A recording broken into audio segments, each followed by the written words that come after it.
Olá, tudo bem? Mais uma vez espero que sim.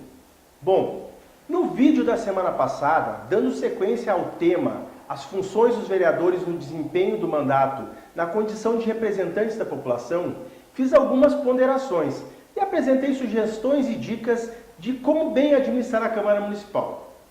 Assim, dando continuidade à proposta, neste vídeo vou falar sobre outra função típica do Legislativo, que em conjunto com a função de legislar é a mais conhecida pela população em geral. Estou falando, é claro, da função fiscalizadora.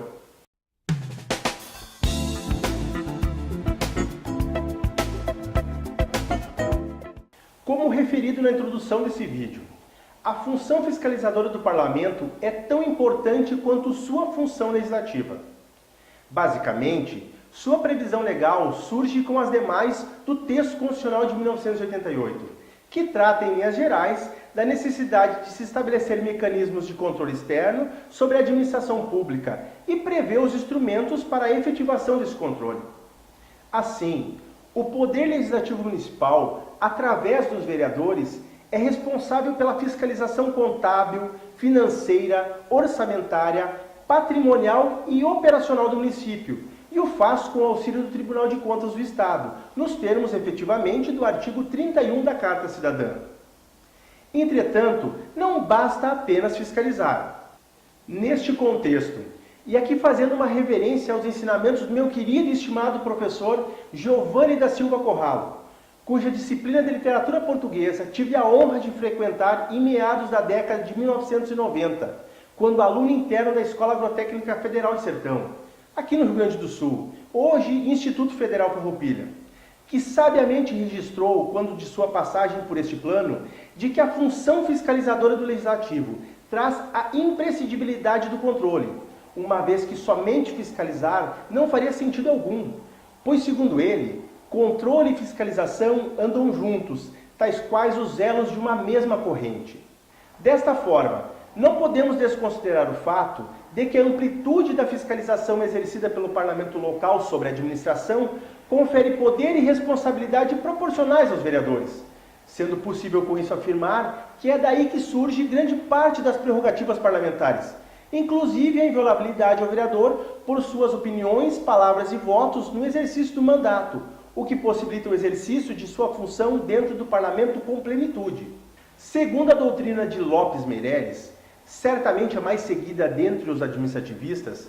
a função de controle e fiscalização da Câmara sobre as condutas do Executivo tem caráter político-administrativo, que pode ser executadas através de inúmeras formas. Para tanto, vale destacar os pedidos de informações,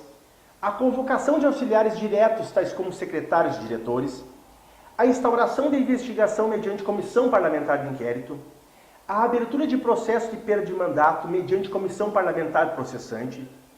as autorizações de licenças do prefeito, a sustação dos atos normativos do Executivo Municipal, a sustação dos contratos públicos, o julgamento das contas do prefeito e de possíveis infrações, podendo sancioná-los inclusive com a cassação do mandato, acessar órgãos da administração direta e indireta sem necessário aviso prévio, realizar o acolhimento de petições, reclamações, representações ou queixas de qualquer pessoa contra ato ou omissão de autoridade ou entidade pública, bem como outras formas de manifestação da sociedade civil. Contudo, o exercício fiscalizatório não é facilmente exercido. É verdade que muitas vezes os agentes políticos, com um assento nas câmaras municipais, no exercício de suas atribuições, erram mais por desconhecimento ou falta de orientação do que propriamente por má-fé. Não estou dizendo com isso de que não haja má-fé no agir de alguns,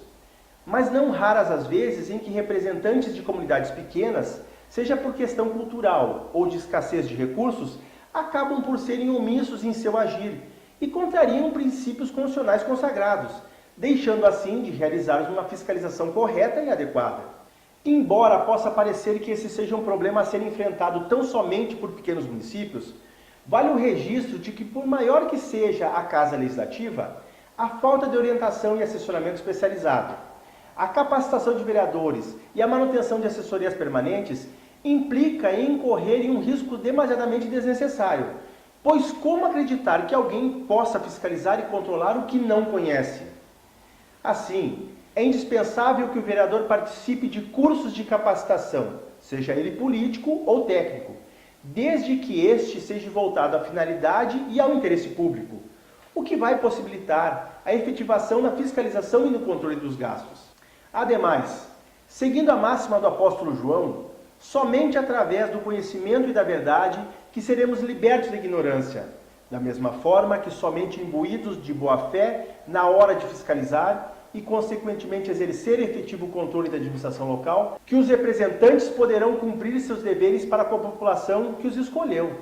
e assim apagar de uma vez por todas a cisma de que, para muitos, o Parlamento Municipal não tem finalidade, bem como poderia ser, inclusive, substituído por conselhos municipais. Para finalizar, vale o registro de que um parlamento fraco é sinônimo de um povo escravo. E para aqueles que não sabem quais são as funções dos vereadores e vivem a questionar sua existência, bem como os valores gastos com a sua manutenção, quero registrar que não há, sem controle e fiscalização, um único administrador conhecido que não tenha se tornado um déspota. Somente quando tivermos um poder legislativo com membros capacitados e com uma estrutura compatível com a grandeza de cada município, estaremos perto de erradicar as mazelas do Estado e, consequentemente, da sociedade brasileira. Lembre-se que a democracia tem custo, mas que a liberdade de um povo não tem preço. Pense nisso. Por hoje era só. Até a próxima semana.